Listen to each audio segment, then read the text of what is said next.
बहुत समय पहले की बात है। एक बाबा जी था जो अपने आश्रम से निकला था भिक्षा मांगने। उसने सोचा था कि आज का गुजारा तो हो जाएगा भिक्षा मांग के। जब उमस का माहौल था, बाबा जी अपने आश्रम से भिक्षा मांगने शहर की ओर निकल गए। शहर तक पहुंचते उससे पहले ही हल्की हल्की बारिश होने लगी, लेकिन बाबा जी चलते गए, रुके नहीं।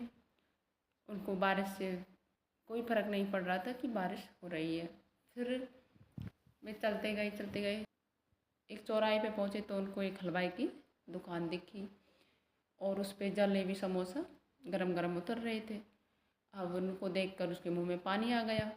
अब पानी आ गया तो फिर वह सोच रहा था भिक्षा कैसे मांगूं, ऐसे भिक्षा कैसे मांगूं। तो फिर खड़ा था, फिर हलवाईगर ने उसे देखा था कि ये बाबा जी काफ़ी देर से खड़ा है यहाँ और ये शायद उसको भूखा होगा। ऐसे उन्होंने हलवाईगर ने उन्हें बुला लिया।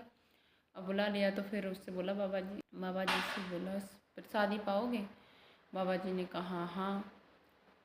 हलवाईगर ने एक प्लेट में समोसा और जलेबी रख के उस बाबा जी को प्रसादी दिया। तो बाबा जी ने वो प्रसादी ग्रहण किया और वो हलवाईगर को उससे बहुत सारा आशीर्वाद दे दिया और वहाँ से निकल गए।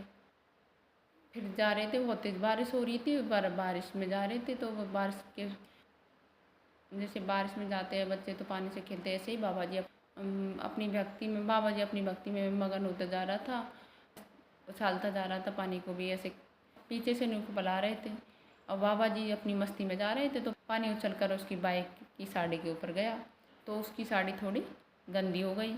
अब गंदी हो गई तो फिर उस व्यक्ति को बहुत तेज़ गुस्सा आ गया और बाबा जी को डांटने लगा, इतना ध्यान नहीं है। तो फिर उसकी वाइफ ने मना किया, नहीं रहने दो, कुछ नहीं हुआ है तो साफ कर लेंगे। लेकिन फिर उस आदमी को बहुत ज़्यादा गुस्सा आ रहा था, उसने बाबा जी को एक थप्पड़ लगा दिया। तो फिर वहाँ से निकल गए। अब निकल गए तो फिर उनका घर भी ऊपर था तो वे जैसे बारिश तो हो ही रही थी, घर ऊपर था तो सीढ़ियों से ऊपर जा रहे थे तो उस व्यक्ति के पैर फिसल गया और उसके सिर में चोट लग गई। तो फिर चोट लगी, उसकी वाइफ ने बोला, सब जोर जोर से बोली, रोने लगी कि मेरे हस्बैंड के चोट लग गई है। तो फिर भीड़ भी इकट्ठी हो गई। बोल रही थी कि मैं जोर जोर से बोल रही थी कि उस बाबा जी ने श्राप दिया है मेरे आदमी को, थप्पड़ दे दिया उस वजह से। तो फिर भीड़ में तो लड़के भी इकट्ठे थे तो लड़कों ने सोचा बाबा जी ने ऐसे श्राप क्यों दिया है, उनको गुस्सा आ गई। तो फिर उनको बाबा जी से वो बदला लेने गए। फिर गए तो फिर बाबा जी को वो डांट पीटने लगे। फिर बाबा जी ने बोला, सुनो सुनो, क्यों मार रहे हो मुझे, फिर क्या बात है। तो लड़के ने बोली कि उस आदमी ने आपके थप्पड़ लगाया तो उसको आपने शराब दिया है।